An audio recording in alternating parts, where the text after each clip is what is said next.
มาสงค้า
มาสงปีมาสงพ่อแม่พี่น้องผู้ร่วมเรียนกูก็มาสงทัศน์สินค้า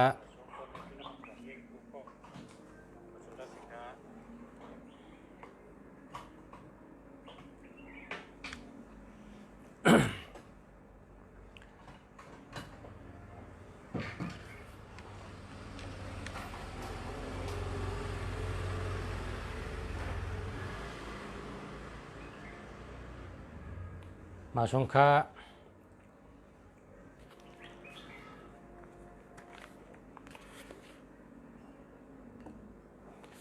เมื่อไหร่แต่เอาลองปีใหม่ลุมพระมาลัด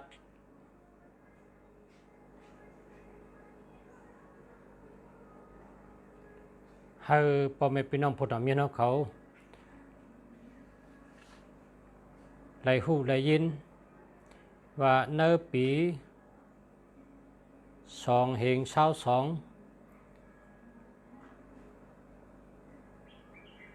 เตมีจังหือพองในปีไหนนะในปีในตั้งปีไหนเป็นปีเสือปีไหนเป็นปีเสือ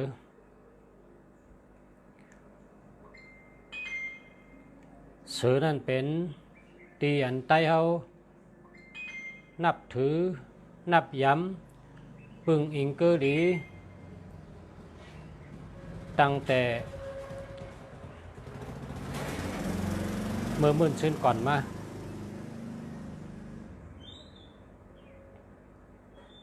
คนเคอหนึ่งและเคอหนึ่งนับถือ เป็นเกจูตังมี1 เมลเมื่อนังเมืองอเมริกันเป็นตัวเจ็ดเขานับถือนกหุ้งเป็นอันเขาหักหรือเปิ้นและนับถือหรือเปิ้นมันของไต้เฮาซ้ำนับถือเสือหรือเปิ้นเจ้าเมืองตีละก็เฮ็ดเสือ24 ศอกหางยาว12 ศอกตัวหำยาว12 ศอกเป็น24 ศอกอันนี้เป็นว่าเสือ12 ศอกตัวยาว12 ศอกหางยาว12 ศอกเป็น24 ศอกเพราะนั้นว่าเสือหลงในที่เมืองเปิ้นดอแล้วก้อนขอกะเปิ้นเฮ็ดจังนั้นเนาะพอเมืองเฮาไปได้ดอแล้วก้อนขอก็ไปหันพาเฮ็ดที่หน้าเมืองกำได้เสือแทงเมียวครับ หางมี6 ศอกตูมี6 ศอกอันนี้ก็12 ศอกนะเสือโรงอันนั้นนั่นเสือโรงเสือลายไก่ก่อนซ้ำมันเป็นเสือผีตูงยาว12 ศอกหางยาว12 ศอกเฮ็ดไว้เหนือจิกลอยสูงเสือนั่นไหวหน้ากาดังออกไหวหน้าจุตาวัน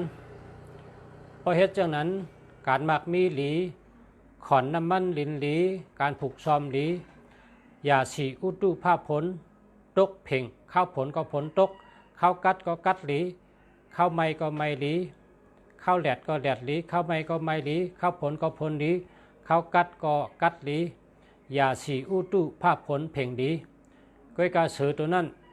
เฮ็ดไว้เหนือลอยสูงตั้งนางในมุงกับตั้งหลายหึงปางหันไก่ชุดสายหูสายตาอย่าไปมีสังลับให้เมียวเฮ็ดไว้เหนือลอยสูงตูงยาว12 ศอกหางยาว12 ศอกอันนี้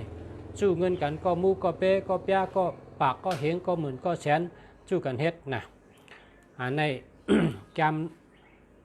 กมลอกะเนาะแกมลอกะ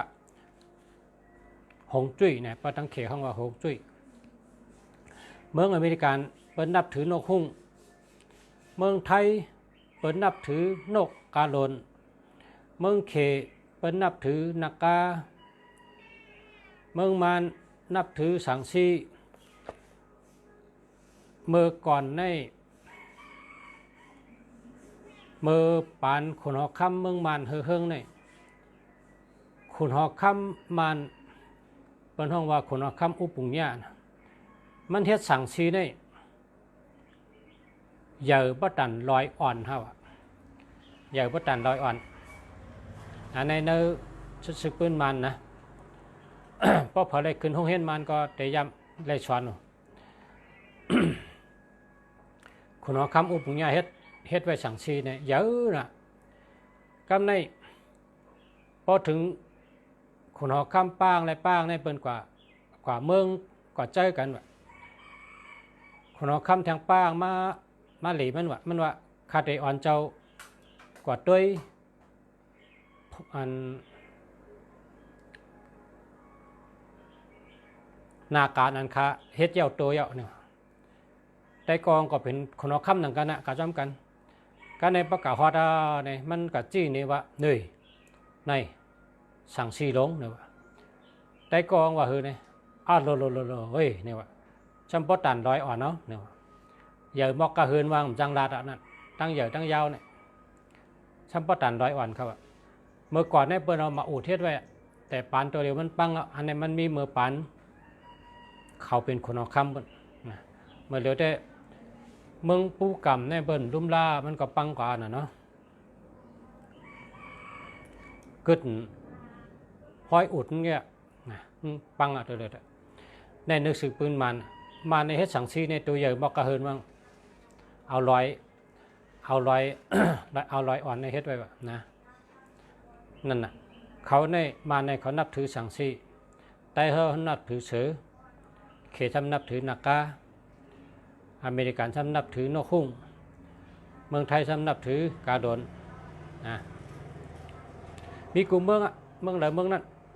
นะเมืองเผยเมืองมันเมืองหนังเมืองแก่ป่าเนี่ย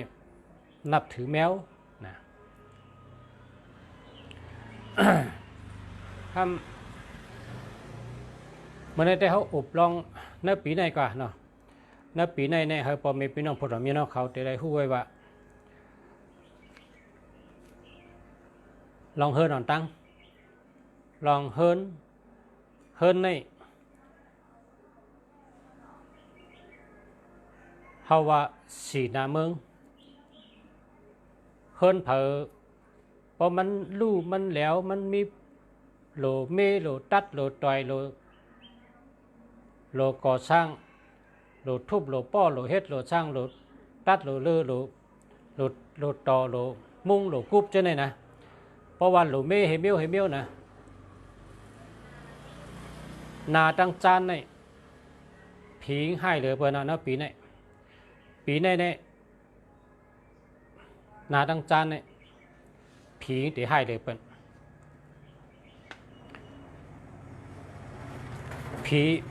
ผีประจันเดี๋ยวให้เลยเปิ้นในปีเนี่ย2022เนี่ย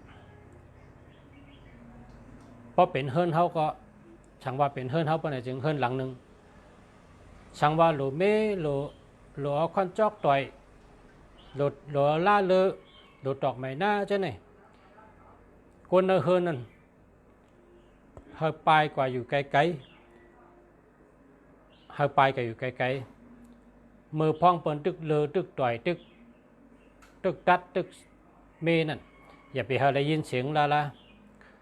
ช่างว่าได้ยินเสียงช่างว่าไรตัดไรต่อยไรดื้อประเดี๋ยวจ้างถึงตายเลยผีทั้งจานเดี๋ยวให้เลยเบิ้ลนะปีนี้นะเติมไรย่ามไรเมมไรเพราะว่ามันจ้างให้หื้อโดนไรเมก็คนน่ะเฮิรนเนี่ยเงื่อนกับเชิงกว่าอยู่ไว้ต่างตีเหตุแล้วปั่นเปิ้นมาเมปั่นเหอ่ำยินเสียงไม่น่าอ่ำยินเสียงเปิ้นต่อยอ่ำยินเสียงเปิ้นเลอะพอเมื่อเหลืองยาวเนี่ยมากขึ้นอยู่จังไกไรสังวังเหลวมันลูกนาทั้งจานอันนี้แหละสติในปีในทั้งปีกำได้สังว่าเฮาด้วยน้ำเมืองตั้งออกนะน้ำเมืองตั้งออกเป็นทัดไม้เตะเฮืองเปิงเสือนาตั้งออกเตะขึ้นใหญ่เฮืองนาตั้งออกมันหนังต้นไม้น่ะต้นไม้เนี่ยเขียวเตรียมห้อยเตรียมร้อยพอเป็นเฮือนเท่าไหร่ก็นาตั้งออกเนี่ยในปีในผูกไม้อันไว้เขียวๆไว้ภายตั้งออกเฮิรนลาบดีทั้งปี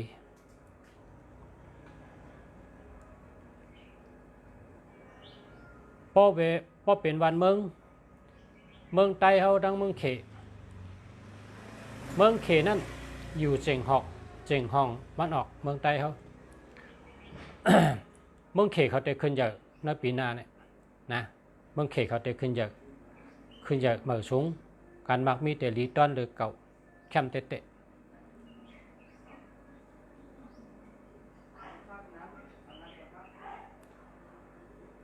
ภายดังตกเมืองตะวันตกนะเป็นถัดคำ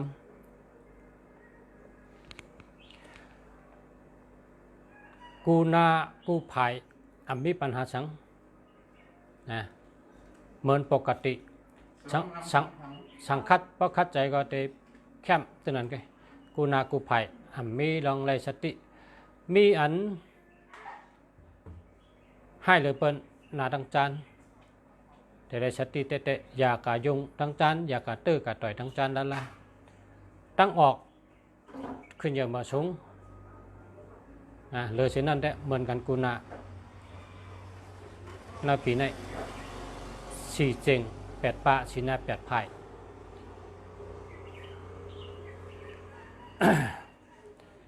กำใน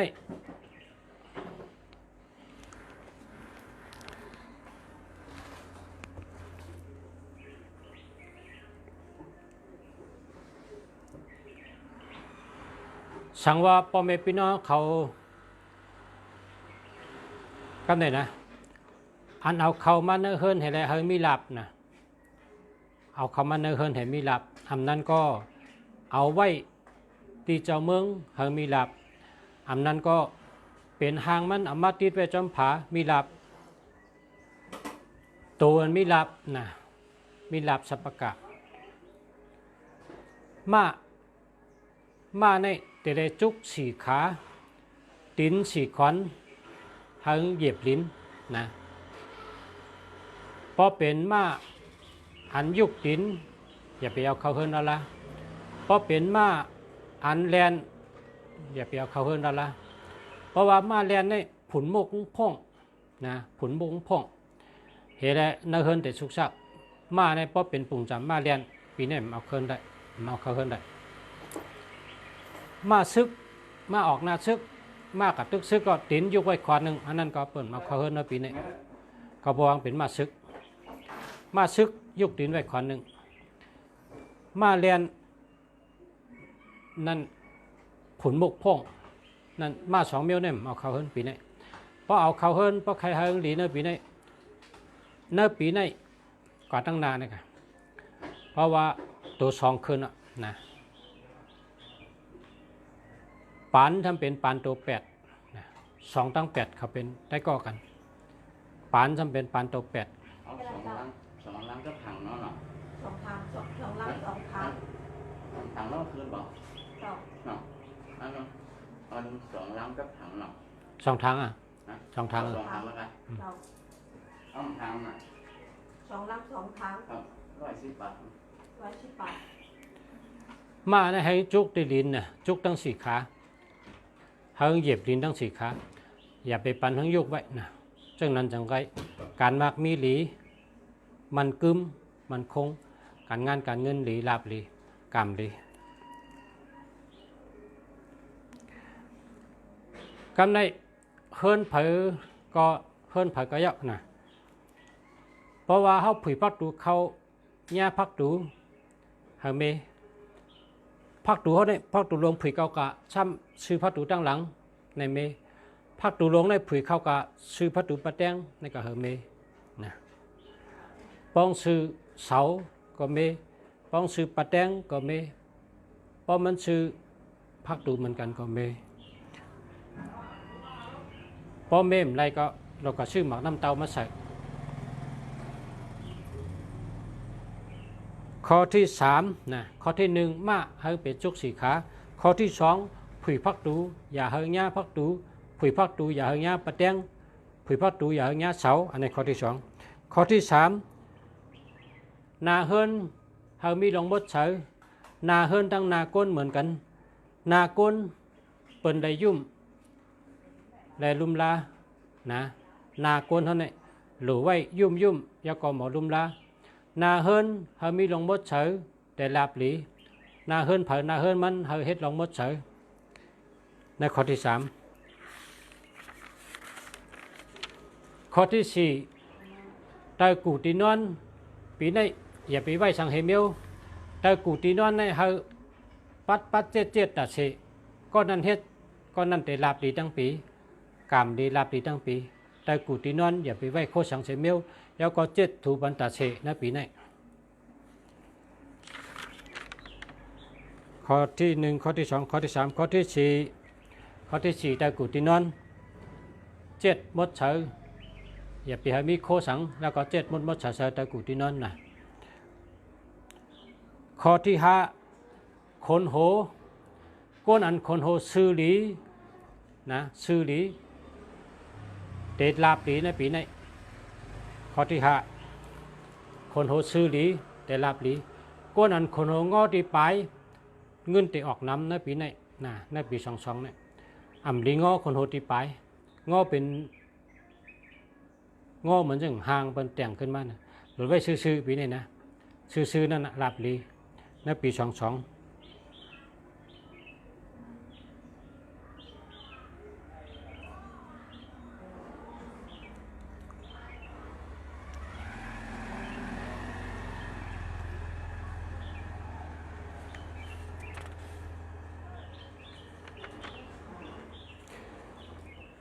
ข้อที่5ข้อที่6เพราะเขามีลาภพิเศษในปีนี้เขากล่าวไว้พลาอันมีเนื้อจิกโดยสูงนะตีกี่ชุด1ปอกตัวเดียวนี้ในเขาตั้งปี2002เนี่ย2เฮง2เนี่ย2เฮง22เนี่ย2เฮง22ในปีนี้พลาอันใดอยู่จิกร้อยพลาอันใดมีจิกโดยสูงระเบิดอะไรกะขอพรกะย้อนชูสังก็แต่ไรนั่นก้อยกะใบพลาอันเป็นเฮ็ดไว้เหนือจิกได้สูงตีงสูงเหลือเปิ้นนั่นน่ะจำเมืองเผยก็ด้วยหางผังมันจำเวงเผยด้วยหางผังมันจำบ้านเผยก็บ้วนหางผังมันพลาอันใดมีเหนือจิกได้สูงเหลือเปิ้นว่าน่ะเขากะไว้น่ะแต่ไรลาบหลีอาลุสันตะปีว่าปีจุงเต็มทนไรตั้งปีกะย้อนชูตีพลาอันมีเนื้อจิกดอยชุงเหลือเปิ้นนะเมืองเผยเมืองมันเวงเผยเวงมันตัวเอาละนะพี่น้องตังยานก็ตัวตังยานพี่น้องเมืองสูตัวเมืองสูนะพี่น้องเมืองเราก็ตัวเมืองนั่นพลาอันไรอยู่สูงเหลือเปิ้นอันมีเนื้อจิกดอยเนี่ยวะนะ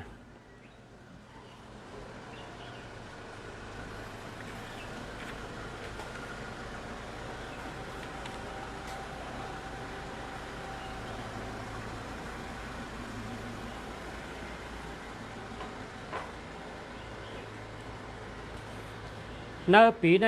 ปุนตาโตเจ้าเก่าเตมีลาบหลีนั่นเอาทัดปุ่งเจ้าเก่านี่กว่าเซอมันปองขอบมาเป็นคำ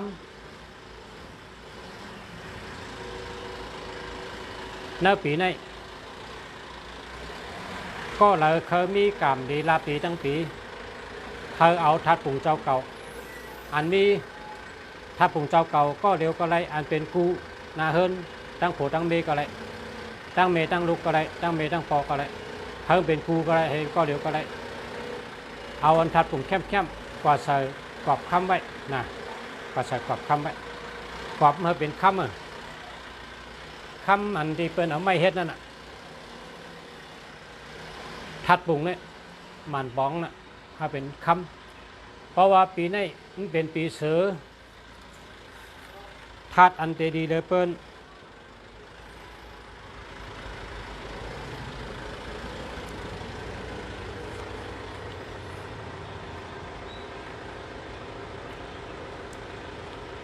เป็นทัดน้ำเป็นทัดดินเป็นทัดค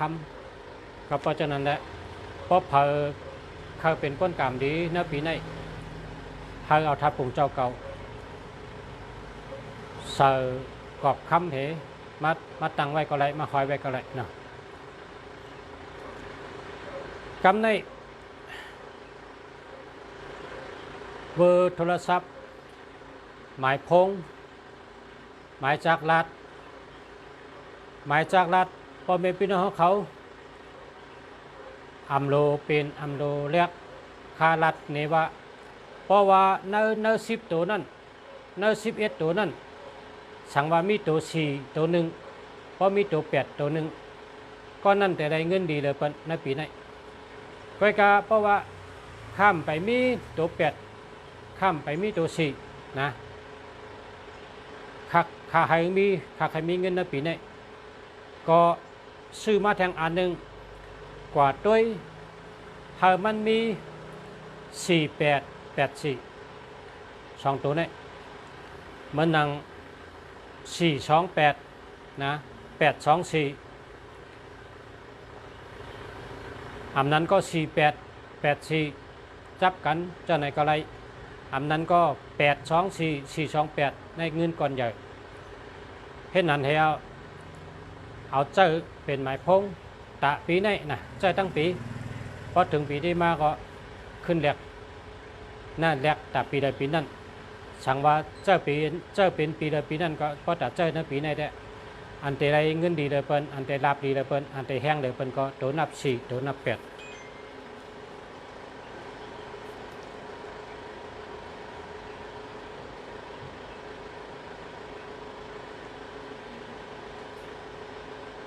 ปีนี้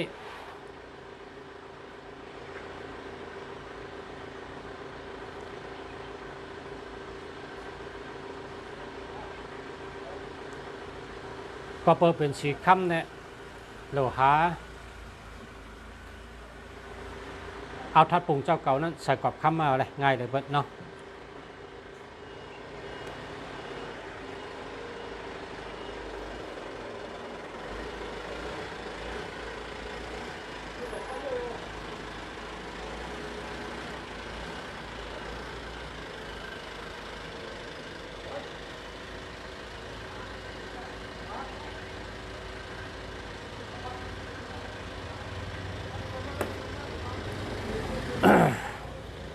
กำได้เนื้อเฮิน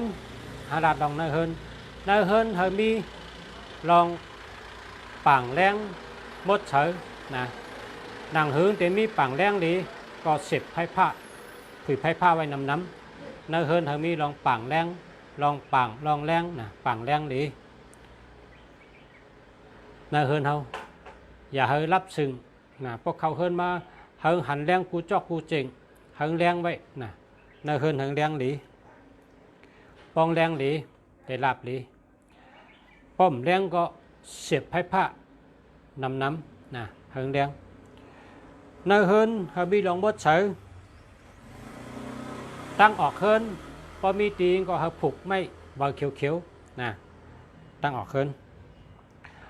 ตั้งนาเฮิน ไผ่ขวามือนะตั้งนาเฮิรนไผ่ขวามืออันว่านั้นพอเขาลุกนาเฮิรนเข้ามานาเฮิรนพอเขาลุกตั้งนอกเขาเฮิรนมานะเขาได้ไหวนาเขาเฮิรนไผ่ขวามือเขามีน้ำล้นน้ำมันขึ้นเหวล้นลงขึ้นเหวล้นลงน้ำล้นจังไหนได้การเงินดี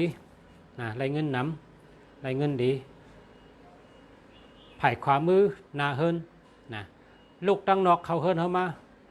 พอเขาลูกตั้งนอกเขาเฮิรนเขานับไผ่ขวามือไว้น้ำล้นพอมีน้ำล้นเนี่ยไรเงินดีเขาตีลูกตั้งนอกเฮิรนเขาเฮิรนเขานะไหวนาเขาเฮิรนไผ่ขวามือมีน้ำล้นเอานั้นเปิดเฮ็ดขายเปิดเอาไผ่ผ้าเสียบเอามันได้คืนเหวก็ล้นลงคืนเหวล้นลงคืนเหวล้นลงล้นทั้งพอตึกเสียบไผ่ในล้นตาเสียนะมันตรงหนึ่งตาเสียอยู่ไผ่ขวามือนะในน้ำล้นเนี่ยเงินดีแก่อันเปลี่ยนก้นเฮ็ดตัวทบเขาก็ลาดว่าใจเตี้ยน้ำล้นเนี่ยการเงินดีนะไล่ลีตาเสียนะไล่ลีกุวัน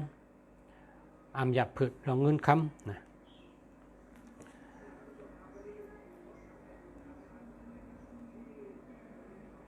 เฮามีหมันจำอันหนึ่งหมันจำเข้มอยู่ไว้ไผ่ขวามือเหมือนกันครับ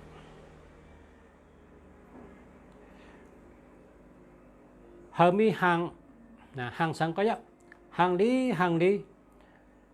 เอาหางเจ้าเก่าก็ได้เอาหางธรรมชาติก็ได้ติดไว้ตั้งออกกรอบมันเป็นคำเป็นหางธรรมชาติที่มีตีป่องกัดเย็นตัวเจอกัดเย็นนั่นติดไว้ตั้งออกหน้าตั้งออกขึ้นนี่ก็เป็นอันจอยเฮาลาบลีในปีนี้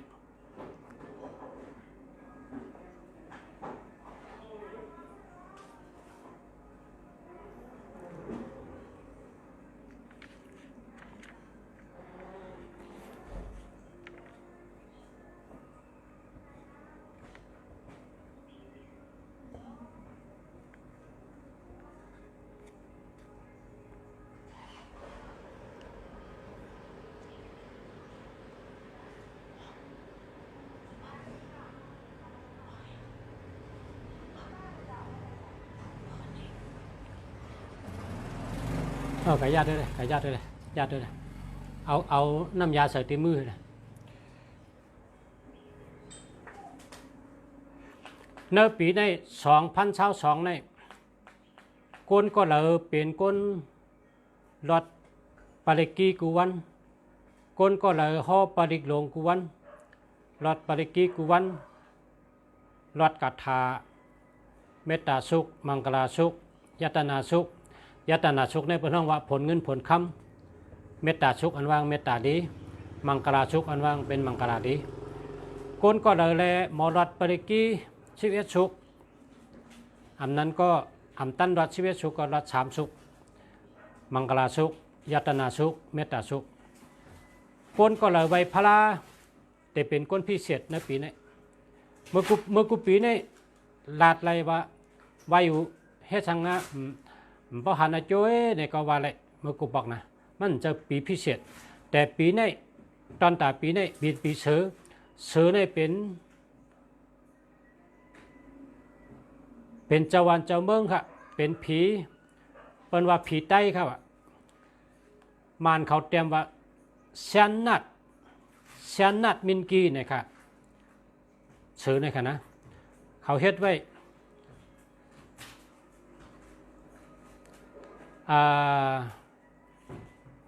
เฮ็ดไว้ตีเมืองเขาเฮ็ดไว้ผีมานอัน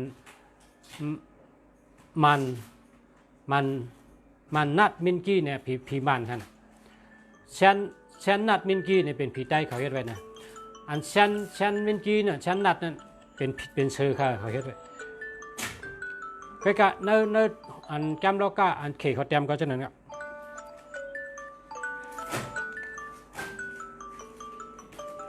ก้นก็เหลือไว้พลาหันจูงกำเดียวค่ะปีนี้นะนักข่าวตั้งปีนี้อย่าไปลืมไว้พลานะเตนอนก็ไว้พลาตื่นมาก็ไว้พลาอย่าไปลืม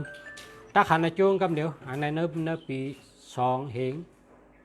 22นะ2 เหง 22เนี่ยนะ ใบพลาก้นใบพลาตีได้หาในโจนเตะๆในปีนี้นะปีนี้เป็นปีเสือถัดลิ้นก็กะ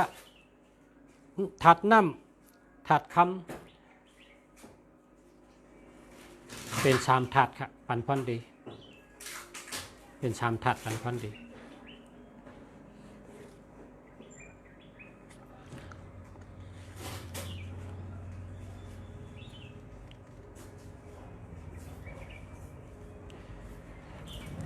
ลายไหลเงินหลีหาเมลอย่าดุดอย่าห้ามลายไหลเงินดีกูวันเลยนะอย่าดุดอย่าห้ามมีหาเมลอันนี้เป็นอันนี้ข้าหบจูมาสละหลายก็หลายเจ้าในข้าวตังปี2 เหงชาว2เนี่ยให้ผู้ทำยืนเขาได้เอากระใจตื้อเป็นพันดีลายไหลเงินดีลาวเงินเป็นห้องว่าลาวเฮินนะกำเขกอะกำเขเนี่ยลาวเก่านะลาวเฮินกำไตเขาก็ว่าไล่เงินดีอันหาเมียว1 โหลมีน้ำปุ้นนะน้ำปุ้นอันนุ่งเสียว่าเมื่อกี้นั่นน่ะที่พอเสียว่าพอเขาลุกตั้งนอกเขาเฮินเขาไหวนะเขาเฮินเฮก็แผ่ขวามือเนี่ยไว้น้ำปุ้นน้ำตีปุ้นนะน้ำล้นอ่ะกันไตว่าล้นมอเขาปุ้นมอพักปุ้นน่ะมอเขาล้นมอพักล้นอันในน้ำล้นค่ะล้นหูทั้งวันทั้งคืนค่ะพอเสร็จให้ผ้านะ1 น้ำล้นมีไว้หน้าเฮินแผ่ขวามือ2 กลางวันหน้าเฮินกลางวันเนี่ยกว้างแล้วก็มดเสือ3 เนื้อเฮินมีสายแรงปิงโปนะพอสายแรงโปก็สิบให้ผ้านำเนื้อเฮินเนื้อตีอยู่ให้มีสายแรงปิงโป4 ให้มีรองต้งหนึ่งแผ่ขวามืออันนั้นก็ลองต้งหนึ่งเนื้อเฮินนะลองต้งหนึ่งเนื้อเฮินเฮ็ดถือเฮินต้งหนึ่งในนี้เอาเรดิโอเมืองมันนะเรดิโอออนเรดิโอในเชนเนใช่ไหมเสียบให้ผ้าให้ก็ผุยตะลาไว้ตั้งวันทั้งคืนนะผุยปริกีเนี่ยนะผุยเว็บปริกีตั้งวันทั้งคืนอันนั้นก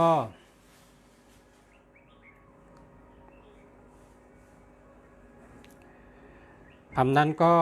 ลองต้งหนึ่งวันนั้นเฮ็ดน้ำโต๊กไว้น้ำล้นไว้ในกอต้งหนึ่งอันนั้นก็นาดีในกอต้งหนึ่งอันนั้นก็เลี้ยงปลา2 ตัว4 ตัว6 ตัว8 ตัวจะในกอต้งหนึ่งปลาในมันต้งตาเสอันนั้นก็เลี้ยงแมวนะเลี้ยงแมวใน2 ตัวเพราะมี2 ตัวในเขาเย้ากันต้งหนึ่งตาเสแมวในนะเย้ากันนั่นนะใกล้กับแมวในแต่ได้หับปุนพรมันต่อจอซักนะพอเสียเรื่องในอาชักยาวน่ะพอถึงมีเช้าเปียวเนี่ยแมวเนี่ยนะแมวเนี่ยเล่งก็เล่ง2 ตัวกามเขเนี่ยอันจะชาเขชากาลาเขเนี่ยพอยามเนี่ยเขานับ2 ชั่วโมงเป็นหนึ่งยามพอไม่ถือใน2 อันเนี่ยกิบกินข้าวไรพอเล่งตัวสัตว์ก็เล่งกู้น่ะเป็นปลาก็เล่งกู้เป็นแมวก็เล่งกู้เป็นหมาก็เล่งกู้แค่ไหนมันปั่นพอนดี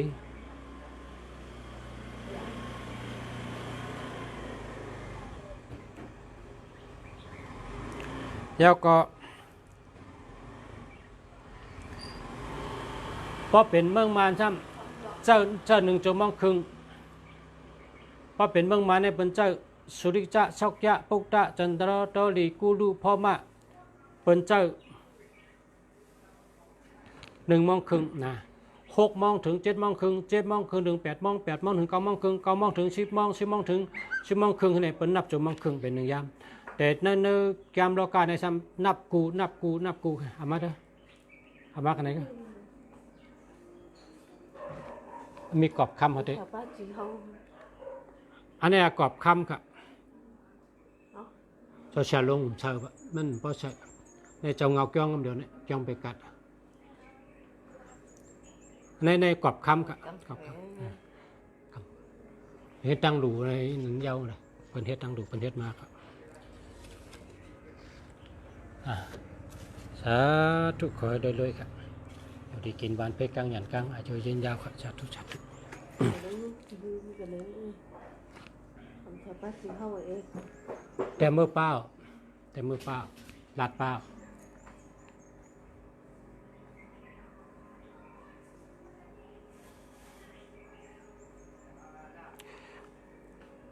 ครับฉายแรงเปียงปอเราก็เขามีลองตรงหนึ่งนะเขามีลองตรงหนึ่งลองตรงหนึ่งในอันนั้นได้เฮ็ดเผยเฮ็ดมันกำเจนจานอะไรป้องตรงหนึ่งนะเฮิรนก็ยาวอินอยู่ไผ่ขวามือนะมันก็จอยอะไรไผ่จกไผ่รับ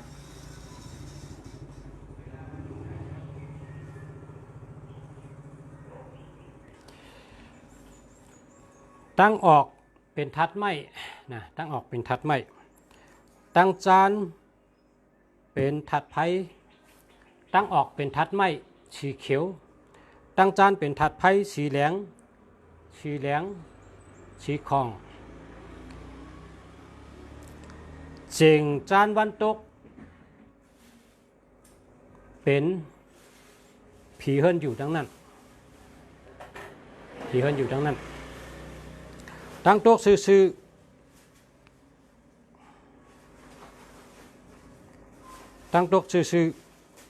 เป็นถัดคำ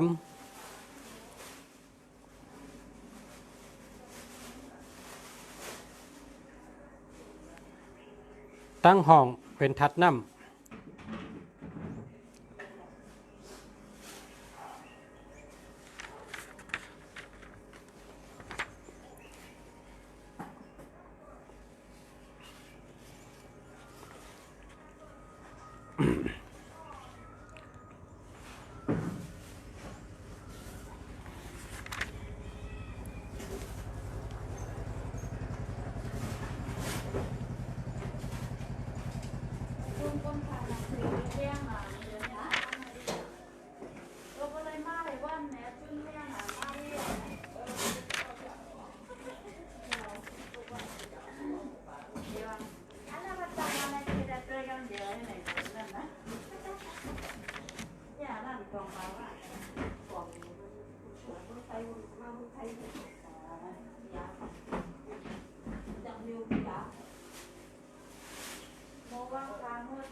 เมื่อได้เป็นลองถาดกันนะลาดลองถาดให้ลองปี2022กันนะพอต่างวันก็ตัวหมายพงเนาะแ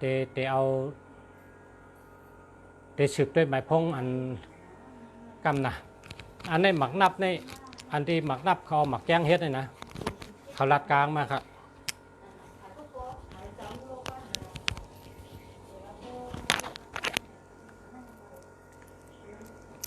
นี่นะเอาต้นหมักแกงเฮ็ดอันประชาว่าวันนั้นอ่ะเขาลัดมาค่ะกลาง1คืนใน1,000ค่ะนะ1คืนใน1,000เพราะเอาน้ำนะเพราะเอาน้ำเขาได้ไว้เป็น900ครับ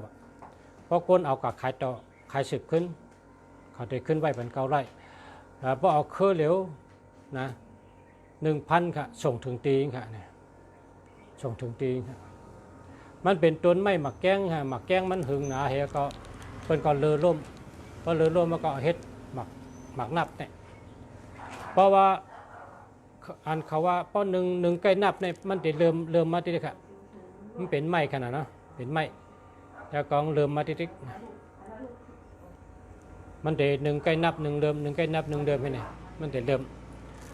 มันเป็นไม้ค่ะนะ1 คือ 1,000 ค่ะเนี่ยนะกำใน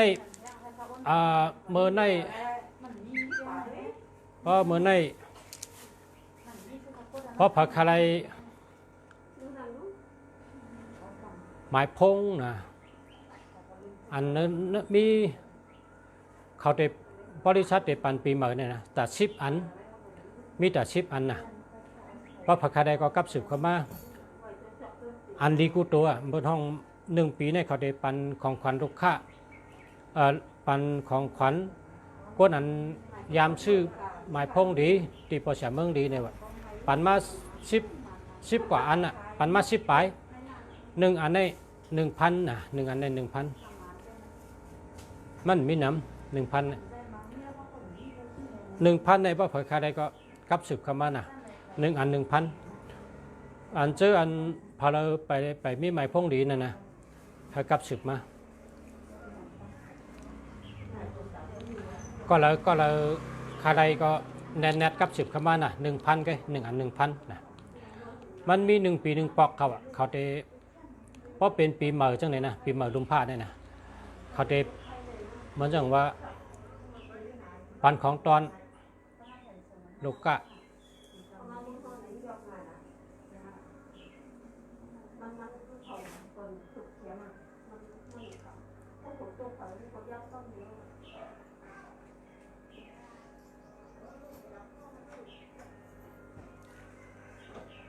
ในก็1 อัน 1,000นี่ค่ะเนาะภายอะไรก็มีดังวัดทุกคอมีดังที่แท็กค่ะมันมีแต่ชิปไปค่ะนะมันมีนำนะเพราะหมดชิปไปก็อันป้อนอันที่ของประชาก็เอามาไว้นั่นได้อันเก่าจังได้1 อันใน1,500จังนั้นได้จะ1,500ได้มีนำนะจะอัน 1,000ได้มันมีนำมีชิปไปแกนะมีชิปไปแก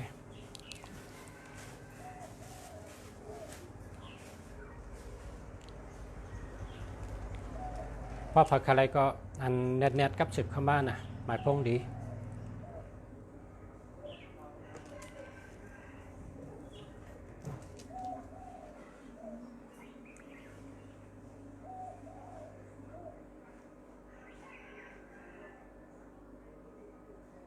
หมายพงเมืองมัน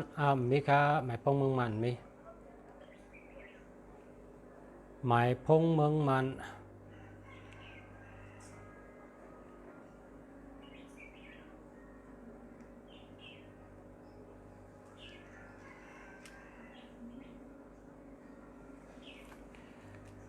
ชื่อหมายพงเมืองไทยเมื่อเจอ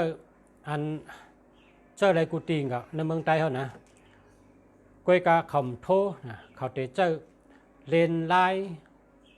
เลนเน็ตเลนเพชรเนี่ยนะเจ้าหมายพงเมืองไทยเขาซื้อมืออันเจอหูจักภาษาในเขามือคำพองไม่อยู่ลาเชลคำพองไม่อยู่จอกเมเขาก็ซื้อมือเขาเจ้าอะไรต่อตัวเดียวว่าภาษาก็ถามว่าเจ้าอะไรห้าเนี่ยเจ้าอะไรเจ้าเน็ตแค่แค่ของเนี่ยว่าเน็ตแห้งดีนะเน็ตแห้งดีนะเขาก็รัดเนอ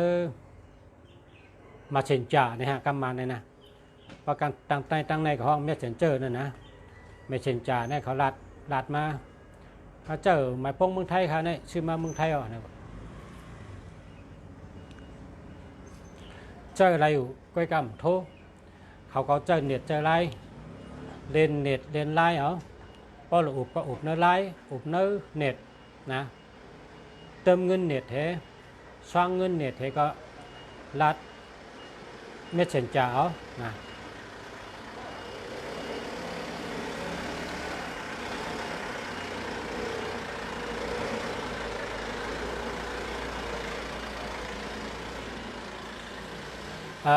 0944578343นะ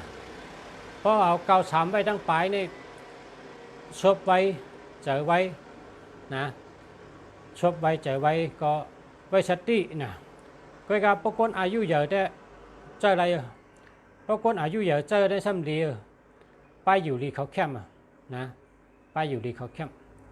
แต่ว่าพอเป็นลูกอ่อนตึกขึ้นเป็นหมาให้สาวให้เช่นหนุ่มตึกเป็นหมาให้สาวให้ได้เป็นว่าไว้สติชบกรรมลองลัดลองอุบมันเป็นคนชบไว้เจอไว้นั่นน่ะเนาะ9339พอเผยไว้ทั้งปลายก็นะ063-527-4985อันนี้มี27กันเนาะก็ใครเจอก็เจอได้นะมันก็เจอได้ใกล้กับ27เนี่ยมันมีเงินเป็นวันนั้นไงนะเจอได้ครับมีเงินก็เป็นทางโน้นเนาะเขาว่ามันมีเงินเนี่ยนะอาทิตย์เปย์วันนั้นไงนะ062 648 7594อันนี้เดียวนี่แหละอันนี้264อันนี้แค่มาแล้วก็48ก็มีนะ48ในปีนี้ก็เลยมี48นี่แต่เป็นคนรายพิเศษได้เงินนำเลยต่างก็ได้เงินดีเลยต่างก็นะพอเช้าเขาแต่ก็หา48มาเจอทางเบอร์นึงเพราะว่าในปีนี้พอในปีใหม่ลุมผ้านี่2เหง22นี่ในปีนี้นี่ตัว4ตัว8ลาบดีดีจะนะ0991159639อันนี้เดียว06334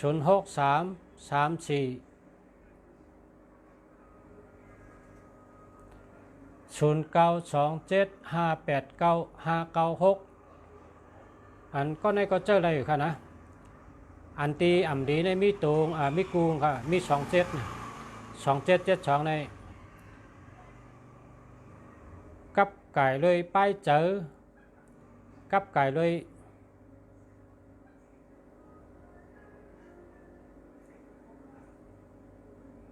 เงินเนี่ยมันแคบเจอก็อาจ้างนี่กะกำไตว่าอาจ้างตั้งยามก็แคบเงินก็มีเนี่ยอาแปดนั่นเจนั้น27นี่นะคาไดเวอร์นะคาไดเวอร์กับ10มานะกับ10มาเลยแต่ส่งปันเอากับลงทวินทั้งกุ้ยก็ไรให้ลงปันก็ไรนะ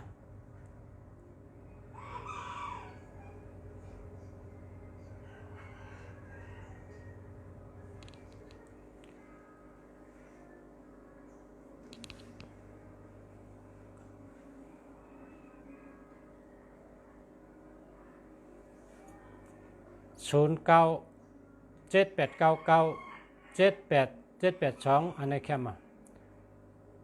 0948514828อันนี้แคมแกในปีในอันเดลัยแคมนี่ก็48นั่นแหละคนก็เลยมีก็ในมี4828จับกันคำเดียวก็ในเดลัยเงินดีจ้าในปีนี้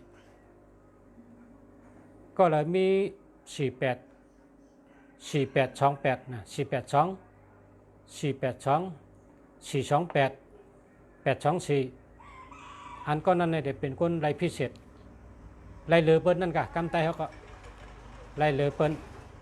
รายเตอร์เปิ้นนะรายเหลือเตอร์เปิ้น082 438 9637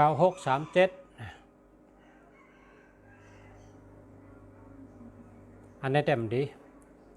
37เกิดอุบัติเหตุตั้งโตตั้งเจอตั้งเหตุตั้งสร้างตั้งกาตั้งไปเปิดทางว่าเพกึ่งกั้งนี่เนาะเพกึ่งกั้งนำไม้ไผ่ไม้ตั้งไม้เพเลือดตกยางออกนั่นนะเพลองสุกซักเพเป็นนึกจักใช่ไหมก็ย่านำหมกะเพราะมี37นี่มันให้ตั้งแต่ในมหาปกแต่งแล้วในมหาปกแต่งเขาว่าเป็นจูป่าป้านะ3 ตั้ง 7นี่เป็นจูป่าป้ามันเป็นจูอันแห้งหรือเปิ้นนะให้หรือเปิ้นก็เพราะฉะนั้นได้มันร้านนี้มีเผาเจอได้37นะคนเจอ37นี่เป็นคนเล็กคนตองวะเขาว่าเป็นคนเล็กคนตองวะเจอ37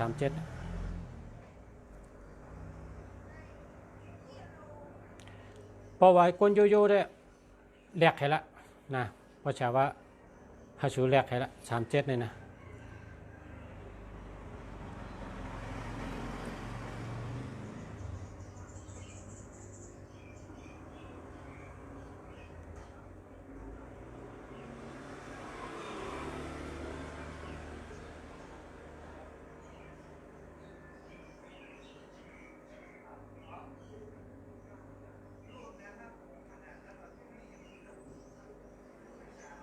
ที่เมืองในกัดนะนี่ใส่เสื้อได้2 ทับซ้อนกัน ไต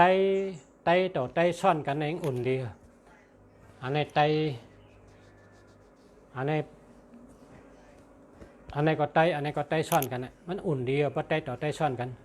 เสือไตสองตัวซ่อนกันนะเสือไตนี่เป็นวันขอนเนาะวันนุ่งอุ่นดีสองทับเสือไตหนังกันซ่อนกันครับนะไตต่อไตซ่อนกันนี่อุ่นดีนะซ้ำได้ละนะไตต่อไตซ่อนกันนี่อุ่นดีอุ่นตัวอุ่นเจอดีเกี้ยนะจำได้เลยเสือไตต่อเสือไตซ่อนกันนี่อุ่นดีนะ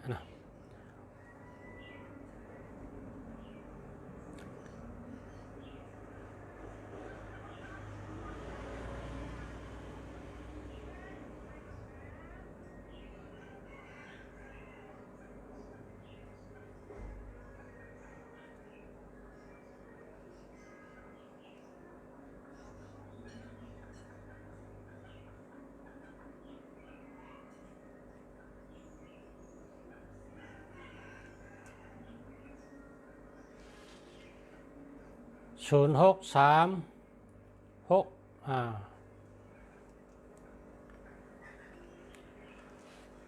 ตันค่ะอ่านตัน082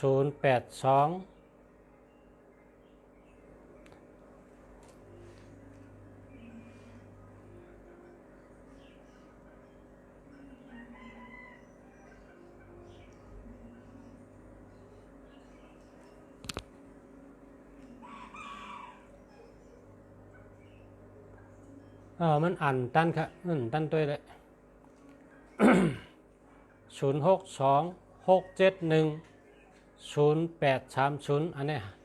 หามาครับหามานะ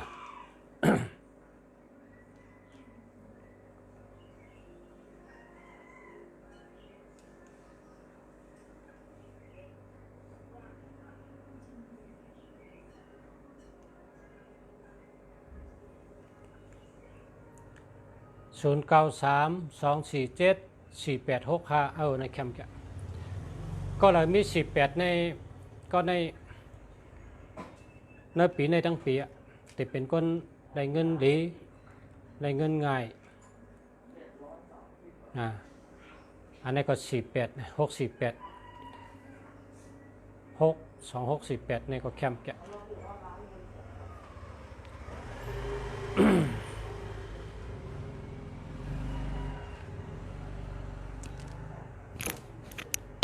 คำนะย้อนกินน้ำมีก๊อกก่อนพอแห้งแล้ว เ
รือเฮอ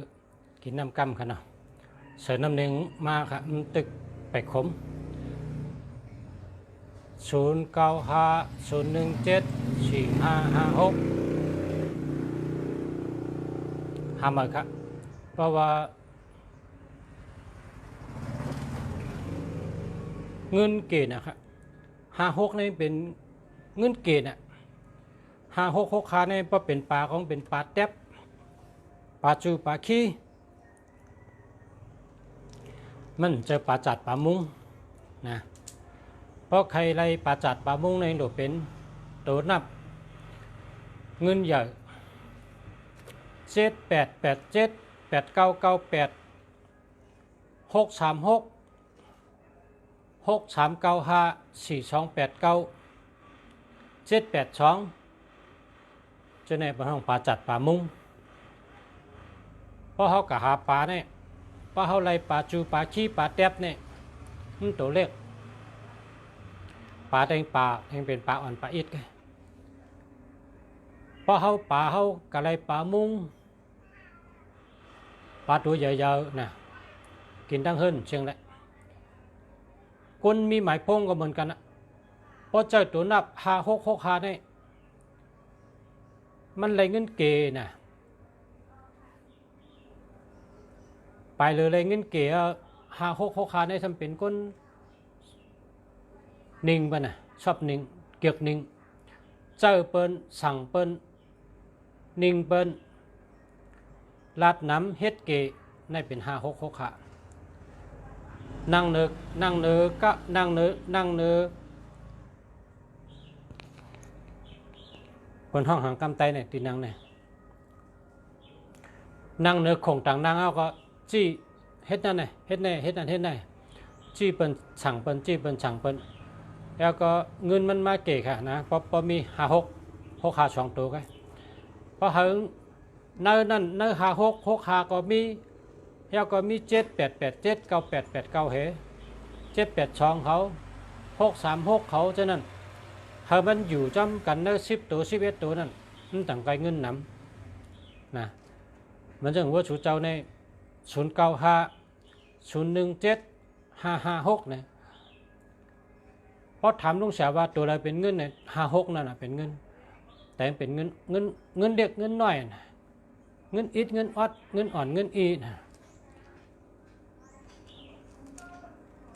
แคมดีได้นะ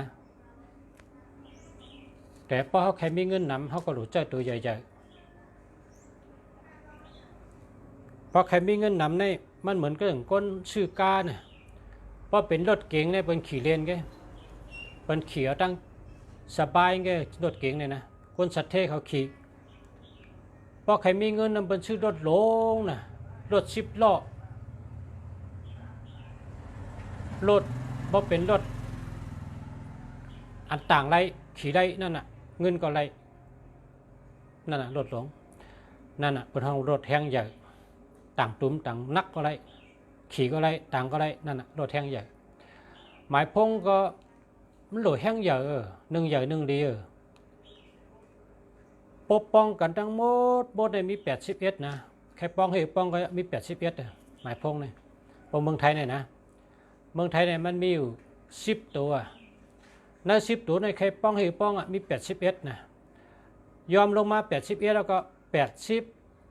79 78 77 76 75 74 73 72 71 70 69 68 67 66 65 64 63 62 61ให้อะไรจะไหนกันต่อถึง59ก็ได้นะต่อถึง59 58ก็ได้ตั้งแต่58ตั้งแต่54ตั้งแต่50ขึ้นตั้งเหนือแหงมันแหงถาดแหงมันเพราะเขามีหมายพงเนี่ยเขาก็ป้องได้เลยป้องกำตัวเนี่ยแหงเขาได้มีกระหือแหงเขามีกระหือพอในเมืองไทยเนี่ยอันเขาเกียกหรือเป็นเนี่ยตัวเก่า เขาเกียกเลยเปิ้นตัวเก่าเนี่ยเขาเกียกเลยเปิ้นบอกว่ากามไทยเนี่ยบอกว่าขึ้นเยอะมาสูงเนี่ยว่าเก่าเนี่ยขึ้นเยอะมาสูงนะเพราะกามเขท่านเก่าเนี่ยท่านบอกว่าอายุยืนยาวนะอายุวัฒนะเพราะกามไทยมาเก้านะเพราะกามมันท่านว่าโกนาวินเกเก่าเนี่ยเป็นเกียกเลยเปิ้นมันก็เกียกนะโกนาวินเจเฮ็ดถือเฮงเป็นโกนาวินเจหมายพงเขากูโตเนี่ยเอาป้องกันได้ด้วยป้องไร54นะเป็นตัวเก่าอ่ะป้องไร45ป้องกันเป็นตัวเก่าอ่ะป้องไร63ป้องกันเป็นตัวเก่าอ่ะนะป้องไร72ป้องกันเป็นตัวเก่าอ่ะป้องไร81ป้องกันเป็นตัวเก่านั่นน่ะหมายพงอันเขาเกียกเลยเปิ้นกายเยอะนะชูเจ้าเข้ากับด้วยละเพราะชูเจ้าว่าตั้งหมดในป้องกันในให้มี45หน้าในรายการเดียวตั้งหมดป้องกันให้มี54หน้าในกกาคำเดียวตั้งหมดให้มี63หน้าในกกาคำเดียวตั้งหมดให้มี81ท่าในกาคำเดียวสู้กับป้องได้ละนะป้องกันตั้งหมดให้เป็นตัวเก่าเนี่ย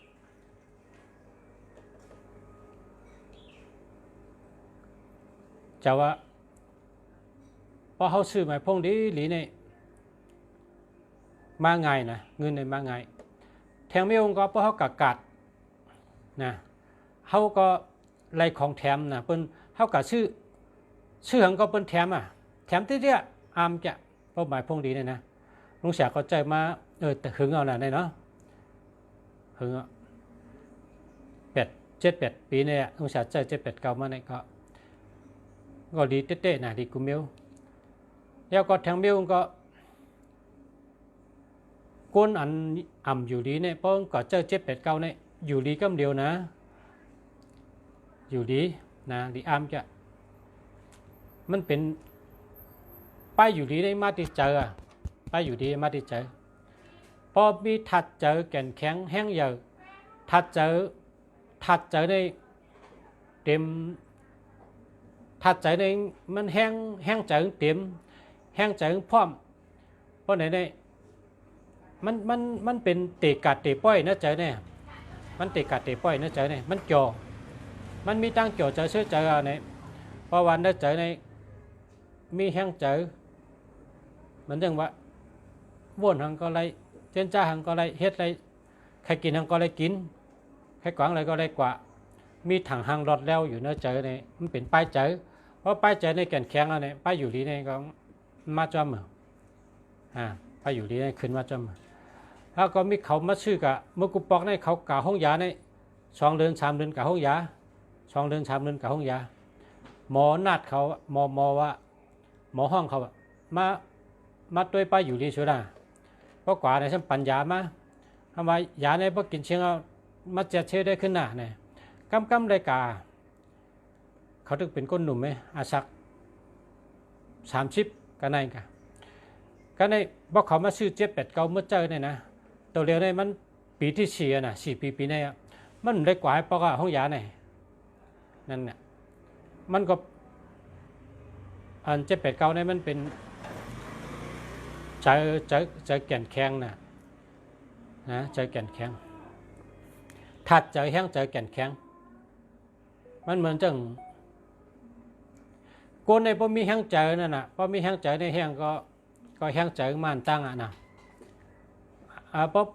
พอใจพอป้าใจเนี่ยคนพอป้าใจในกำไตได้หมป่องเนาะป้มกำไทยเขาได้เขาว่าป้าเจอเนี่ยนะพอป้าเจอในเฮ็ดฉันก็ป้าตูป้าเจอหน้าเนี่ยเพราะกำไทยในป่องดีน่ะแต่ว่ากำไตในว่าหึงมุพอมีแห้งอันตั้งเนินเนี่ยใครเฮ็ดใครสร้างเนี่ย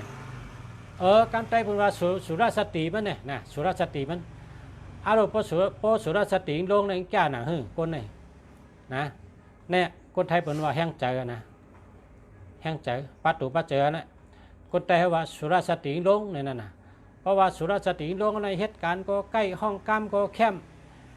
อารมณ์สุรสติเนี่ยนั่นน่ะเพราะคนพอตันใกล้ก็ใกล้ตันแคมก็แคมตัน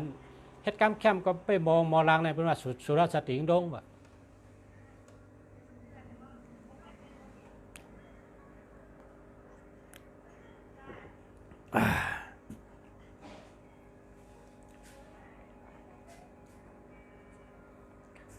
สุรสัตย์ติงลงนะเพราะเขาชื่อหมายพงในชื่อใหญ่ๆนะชื่อใหญ่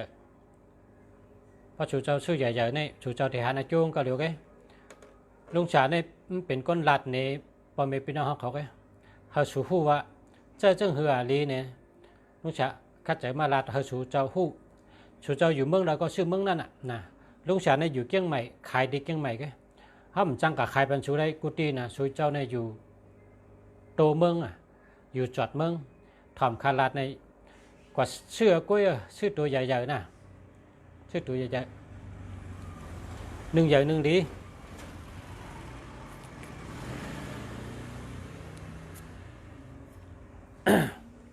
หนึ่งใหญ่หนึ่งดี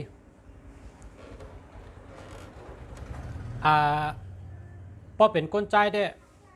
ตัวสองได้แต่มันโดดเจอนะพอเป็นก้นใจนะตัวสองเนี่ยมันโดดเจอเฮ็ดทางแรมโดดเจอในตัวสองในมันเป็นเรือนครับเป็นเรือนในปันตั้งกัดเย็น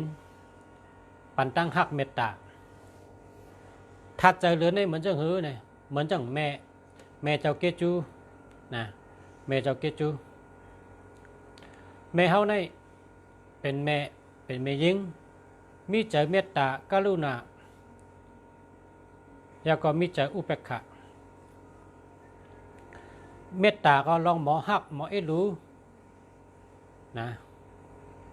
กรุณาก็เอ็ดรู้เมตตาก็ตั้งหักอุเบกขาก็อย่ามันก็เย้ามัน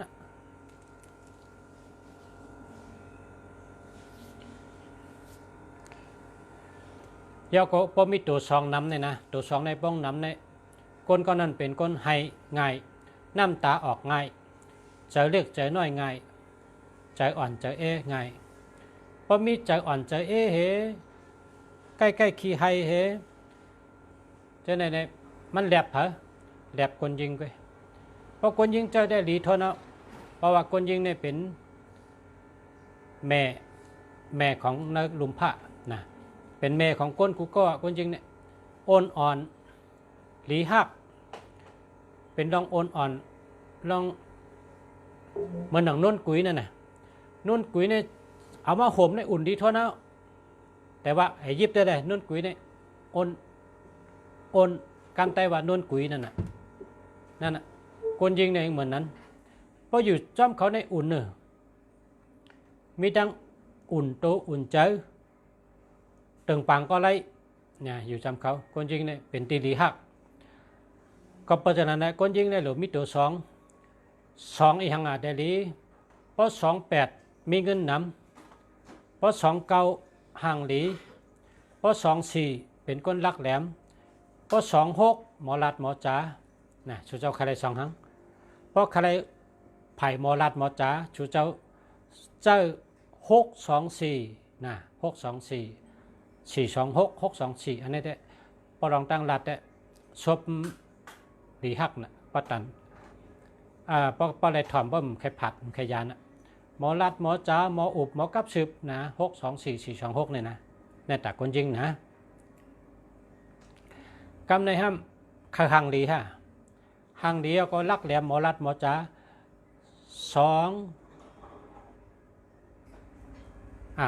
เอาสีมันตั้งไง429นี่แหละ429 924พอเฮ็ดจังไหนได้อะโลนางยิงก็ในผ่าหันก็ว่าอะโลห่างหลีแกะ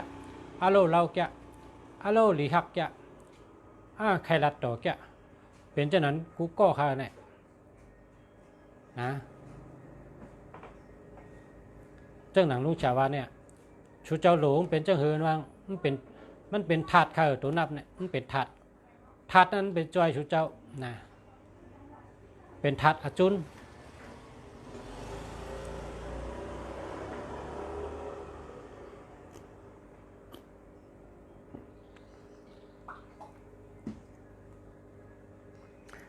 เพราะใคร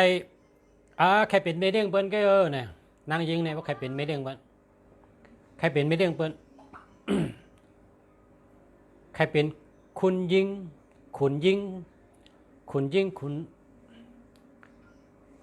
ใครเป็นเมเดียงเปิ้นนั่นนะกำไตเขาเนาะ คนไทยเรียกว่าคุณยิงคุณนายพอเป็ดไตเขาได้ว่า ไม่เร่งเปิ้นเพราะใครเป็นไม่เร่งเปิ้นนี่หลุดเจ้าจังเหือหมายพงเนี่ยนางยิงช่ำใครเป็นโหนาเปิ้นนางยิงช่ำใครเป็นไม่เร่งเปิ้นปานจึงหลุดเจ้า4289นะ4289เพราะว่า4289นี่เป็นหมายพงนางยิงสัตเทนางยิงเป็นไม่เร่งเปิ้น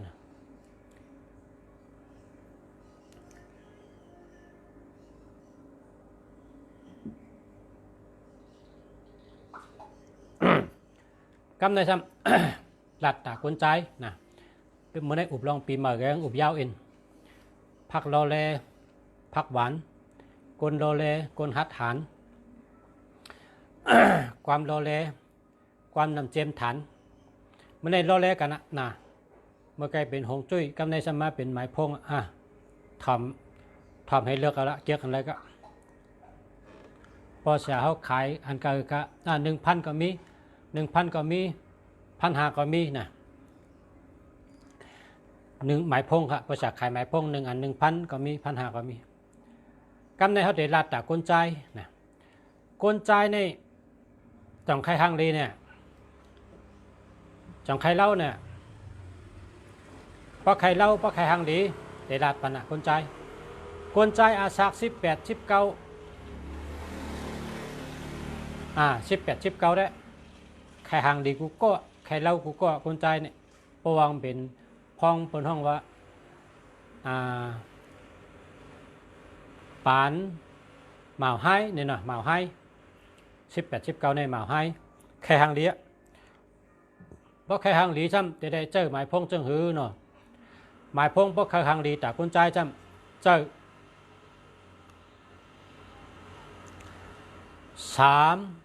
365นะ365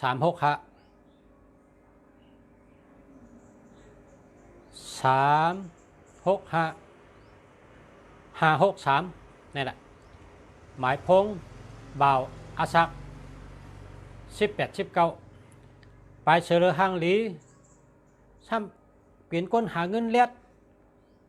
เปลี่ยนก้นใกล้หาเงินซ้ำมีเงินนำซ้ำลักแหลมซ้ำเล็ดเชลซ้ำหมอลาดหมออุบหมอกับสืบซ้ำใกล้ซ้ำมีเงินอาโลโลเข้มทนปนตาคนใจบ่าวอาศัก18 19 365 563นะกำในซ้ำก้นเท่าก้นหนุ่มก้นใจนะก้นเท่าก็เยอะก้นหนุ่มก็เยอะใครเป็นชัดเทก็เยอะฮะเดะนี่แหละใครเป็นชัดเทก็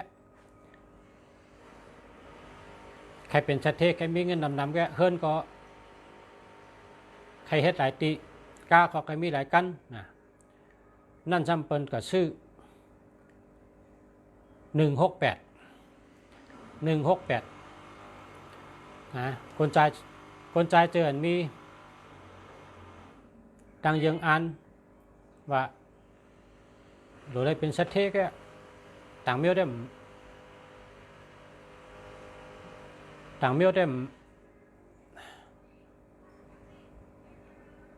อันพ่อเจอกว่าเสริงกะหื้อนั่นน่ะรัดจังนั้นเนาะอันนั้นในขัดใจคนใจเจอใครเป็นชัดเทตั้งใครเป็นชัดเทก็ในนี้จังนั้นในหลุดใจ168นะ168กำได้พอเป็นคนปกป้องคนเกียกลองปกป้องภายกมณีภายกล้าขายภายลงอลังลงทุนลงอลังภายปกป้องเฮามีตัง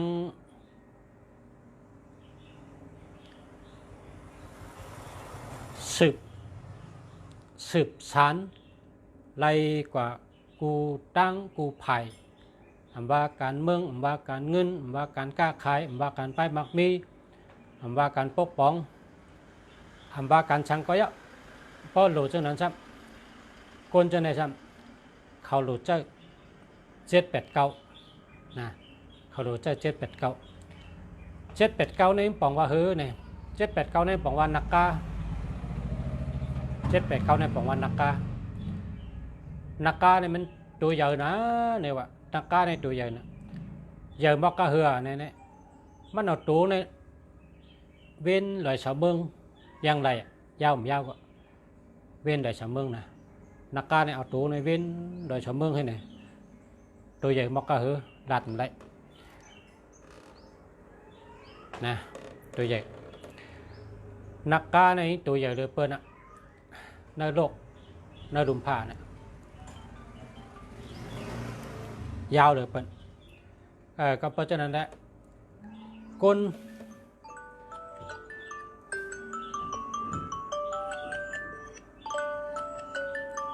นเมืองไทยคนนั้นนะ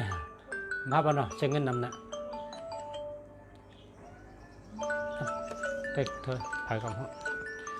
พี่น้องเมืองไทยโทรมาเพราะฉะนั้นก็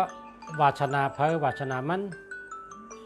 แต่เอ็นอันเคยเป็นจังหือนี่ก็เมื่อนี้ก็เป็นปีใหม่นะหากมาลัดในชูเจ้าว่าชูเจ้าสัตเทข้าวเจ้าสัตเทนะ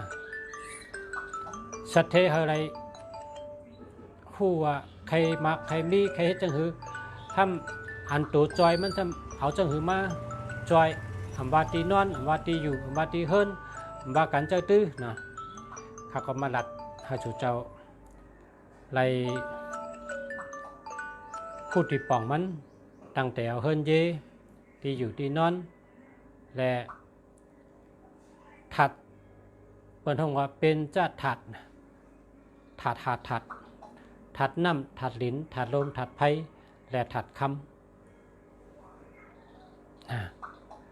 แล้วก็สึกมาก็ดัดลองหมายพงหมายพง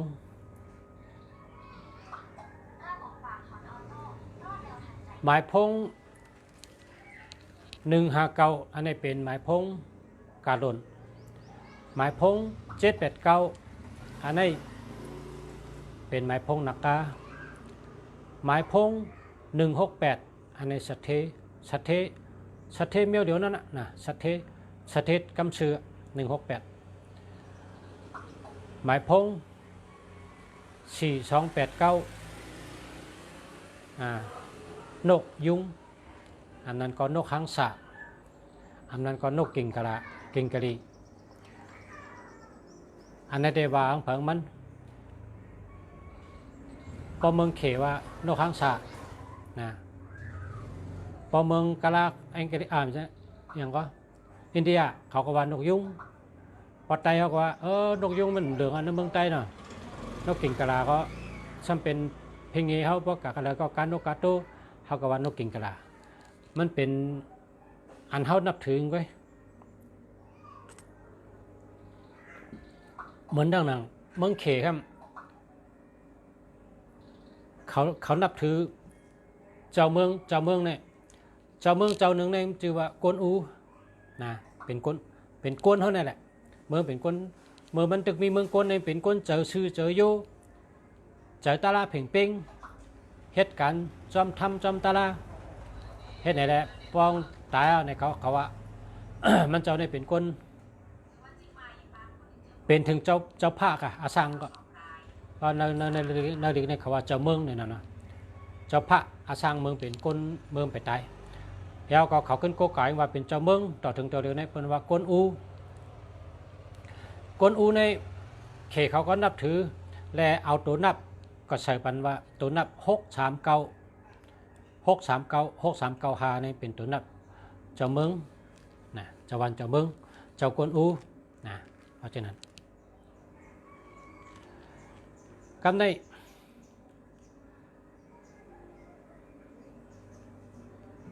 พอเอาอันเก็บมาในซ้ำตัวนับเนี่ยอันดีอันเก็บในซ้ำมีอยู่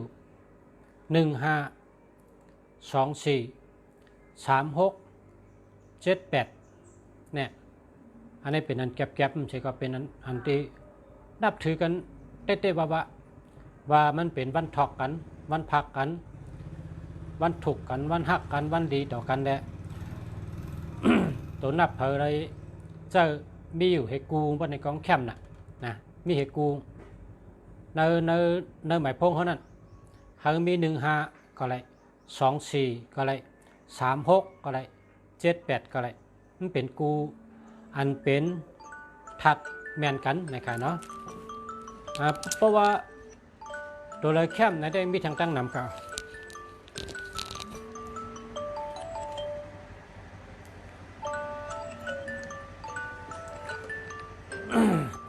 นั่นก็พอมีพี่น้องเขาคาจังก็อุบมาทบแทงกันเนาะคาจังกันมาอุบมาทบแทงมีพี่น้องในเมืองใต้โทรมาเพราะว่าเป็นมีการจะคือคาเตย้อนรัดดอกคอยกั้มนะเขาคาไปพบกันแทงเขาตัวตั้นอุตเสกกันเนาะเพราะเขามีลองตั้งเข้มในกอติมาต่างรัฐแทงกับพอมีพี่น้องเขามาสงคายันชูพ่อแม่พี่น้องผู้ทำยินกูก็กูเจ้าเฮอได้อยู่ดีมีเงินขึ้นจะมาสูงอยู่ดีมีเงินห่างดีกึกปืนกูก็กูก้นใช้กำขามาสงคา